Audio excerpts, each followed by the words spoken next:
You can reserve that for your pet's needs. Ang food nila, Integra, 3,000 plus. Bakit 3,000 plus? Kasi yung ibang version ng Integra, I find na mas durog-durog. Saka itong Integra 3,000 plus, may kasama siyang parang mga green peas, mais. So, additional nutritional content value.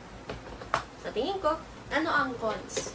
Siyempre, meron ka additional na ligpitin. Like I said, once to twice a week ako naglilinis nito and may additional siya sa upkeep. Additional siya sa upkeep or maintenance mo as a reptile pet owner.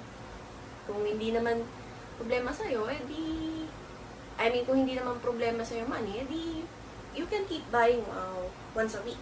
Or kung gaano mo kadalas pakainin yung rodents mo.